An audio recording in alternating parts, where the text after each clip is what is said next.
శ్రీవల్లక్క వారం దినాలు సెలవు పెట్టింది. ఈ వారం రోజులు నేను మా మామతోని ఎన్ని తిట్టు దినాల్లో ఏమో తలుసుకుంటేనే భయం అవుతుంది. ఏం చేస్తాం మరి, భరించాలే. మెడగొడ్డ పాము కరవక తప్పుతుందా? ఇక పిలుద్దాం మలే మామను. మామా, ఓ మామా. నమ్మితే గింత మోసం చేసి ఏం ఎరగని సంసారం లెక్కనే మంచిగా వేసి రూమ్ లో చల్లగా మంటాండు. అసలు బయటికి వెళ్తలేడు. ఎందుకు ఇడిచి పెడతా? అడగకుండా నేను ఎట్లుకుంటా? ఊకునేదే లేదు. ఓ మామా, ఎటు పోతున్నావే? ఎవరు నువ్వు తిట్టుకుంటా పోతున్నావు? ఇక ఈ పంచాయతీలు పెట్టుకున్నాడు బంద్ చేయవా? ఎవరను నన్ను మామలు పిత్తాను? ఓ మామా, నేనే మీ అల్లుడిని తిను. ఓరి వారి, నువ్వు అరసీను. నీ కర్రెమ్మకానికి గంతగానం పౌడర్ పూసుకుంటే నేను గుర్తుపట్టలేదురా. అయినా నువ్వు వచ్చినవి అలా మీ అక్క కప్పకల్ల పోరు ఏడమైంది. మా అక్క కొలువుకు సెలవు పెట్టింది కానీ నువ్వెటో రువ్వడి మీనగా పోతున్నావు. ఎవరితోనన్నా లొల్లి పెట్టుకొని పోతున్నావా ఏంది? నువ్వు అన్నది కరెస్టేరా. లొల్లికే పోతానా? ఏంది లొల్లి పెట్టుకోనికే పోతున్నావా? ఎవరితోని ఎందుకోసం లొల్లి పెట్టుకుంటున్నావు? ఇంకేవాళ్ళరా? 14 ఏళ్ళు ఉద్యమం, 10 ఏళ్ళు అధికారం పేరుతోని తెలంగాణ సకల జనులను మోసం చేసిన మా మోతేవారు లేడా? గాయనే మా పెద్ద సారు. గాయన దగ్గరికే పోతానా? ఏంది నిన్న కాక మొన్ననేమో మా పెద్ద సారు దేవుడు, రాబోయే సర్పంచ్ ఎన్నికలలో మొత్తం మా పార్టీ లీడర్లే గెలిచినట్టు ప్లాన్ చేయాలని ఏవేవో పిట్ట కథలు చెప్తివి. ఇంతలోనే మళ్ళేమైంది? మందుకు పైసలు గిట్టి ఇయ్యలేదా ఏంది మీ సారు? నేను మందు తాగుతందుకు గాయన నాకెందుకు పైసలు ఇస్తారా? బాడుకావు. నేను నీ లెక్క రోజు మాపటిలి 3 బాటల కాడ నిలబడి ఎవరికి టోపీ పెడదామని చూసే రకం అనుకున్నావా? నా రెక్కల కట్ట నేను తాగుతా. అవసరం అనుకుంటే ఇంకో గుంట అమ్ముకొని తాగుతా గానీ నేను నీ లెక్క మంది కాసపడే రకం అనుకున్నావురా పోషుడికే. మరి ఇంకేం అడుగుతానని పోతున్నావు? అరే, ఆయన అధికారంలో ఉన్నాగా రకరకాల పేర్లతోని 90 దాకా కార్పొరేషన్లు ఏర్పాటు చేసి వాటి పేర్ల మీద దగ్గర 3 లక్షల కోట్ల రూపాయలు అప్పు తెచ్చిండు అట్లాంటినేమో. తెచ్చేంది? ఇప్పుడు మీ పెద్ద సార్ సీఎం సీట్లనే లేడాయే, అంతా ఉడుచుక తినే. ఇప్పుడు నువ్వు లెక్కలు అడిగితే చెప్తాడా ఏంది? చెప్తాడా అని దీర్ఘం తిత్తానేరా? ఎందుకు చెప్పద్దు? ఖచ్చితంగా చెప్పాలి. అరే ఇగో మొన్న ఎవడాల జాతరకు మన కిరణ్ గారి దగ్గర 10,000 రూపాయల బ్యాగ్ అడుక్కొని తీర్థం పోయినాం రా. వచ్చినాక మీ అత్త నేను కూర్చొని అన్ని లెక్కలు రాసుకుంటే 300 రూపాయలు తేడా వచ్చింది. 300 రూపాయలు తేడా వచ్చినందుకే మీ అత్త నాకు 3 రోజులు బువ్వ పెట్టలేదు. గసొంటిది 3 లక్షల కోట్ల రూపాయలకు లెక్క చెప్తాడా అంటే ఎందుకు చెప్పద్దు? చెప్పాలే ఖచ్చితంగా. అధికారంలో ఉన్నప్పుడు ఎంత ఖర్చు పెట్టిండు, దేని ఖర్చు పెట్టిండు అని చెప్పద్దా మరి?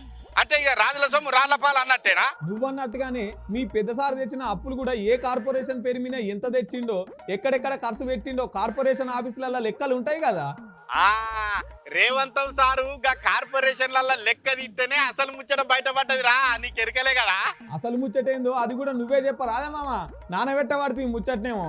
మా పెద్ద సారు కూడా గట్లనే చేసిండ్రా వారి. నువ్వన్నట్టుగానే నమ్మి నాన్న పోతే పుచ్చి బుర్రలైనట్టే చేసిండు. రాష్ట్రాన్ని మొత్తం నాశనం చేసి పెట్టిండు.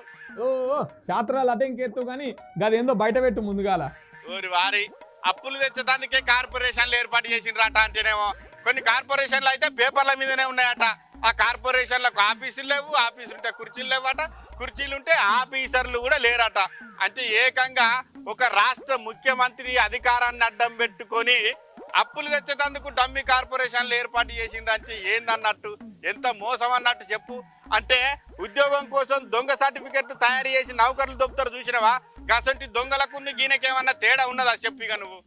ఓర్ని మీ సారేమో మీటింగ్లలో ఈ కార్పొరేషన్కు 1000 కోట్లు విడుదల చేసినాం, ఆ కార్పొరేషన్కు 500 కోట్లు విడుదల చేసినాం అని బగ్గనే పొంకనాలు పెట్టే కదా మామ. మరి అందుకేరా గాయనెవలో మా పెద్ద సారుకు పొంకనాల పోసెత్తి అని పేరు పెట్టిండు. ఇవ్వలేని వాళ్ళకి కనబడదంటే గిదే కావచ్చురా. ఆయన ఏది చెప్తే గదే నమ్మి ఈలలు వచ్చినాం, సప్పట్టుకు వచ్చినాం, మీటింగ్లో పోయినాం. కానీ అబ్బా గింత మోసం చేస్తాడు అనుకోలేదురా. పేరుకేమో పేదోళ్ళ పేరు మీద కార్పొరేషన్లు పెట్టి అప్పులు తెచ్చి ఇక వాటి మాటన ఇక ఈయన ఇక అధికారంలో ఉన్నాడు కావచ్చి ఇక అందిన కాడికి దోసుకున్నాడు అన్నట్టు. అంతే 80,000 పుస్తకాలు చదివిన తెలివి ఇట్లా వాడింది అన్నట్టు. ఇంకేంది? అర్థమైంది కదా. మూసుకొని ఇంటికి పో. మళ్ళా మా పెద్ద సారని ఎందుకు పోతున్నావు? అరే మూసుకొని ఇంటికి పోంటాను ఎవరో మాసిన ముఖం పాడుకావు. మంది పేరు మీద తెచ్చిన అప్పులు ఖర్చులు ఎట్లా పెట్టినావు, ఏం చేసినావు అని లెక్కలు అడగద్దా? ఎందుకు అడగద్దురా? ఎందుకు ఇడిచిపెట్టాలో చెప్పు. మన పేదల పేరు మీద తెచ్చిన రూపాయలు అవన్నీ. ఓ మామ, గా లెక్కలు అడుగుతారని మీ పెద్ద సారు అసెంబ్లీ సమావేశాల కొత్త లేడని రాష్ట్ర ప్రజలందరూ అనుకుంటారు కాదు. నీకేం అర్థమై పాడైతలేదు. అరే నాకు అర్థమైంది కావచ్చే లెక్కలు అడిగేందుకు పోతున్నారా అంటేనేమో. ఒక్క కార్పొరేషన్ల లెక్కలే కాదు, మా పార్టీ ఫండ్ కూడా ఎన్ని రూపాయలు ఉన్నాయి, నెల ఆఫీసును పార్టీని మెయింటైన్ చేసేందుకు ఎంత ఖర్చు అవుతుంది ఆ లెక్కలు కూడా అడుగుతా. లెక్కలు చెప్తేనేమో బరాబరి మంచోడు అన్నట్టు. ఇక దాటేసిండు అనుకో నిజంగానే మోసగాడు అన్నట్టే లెక్క.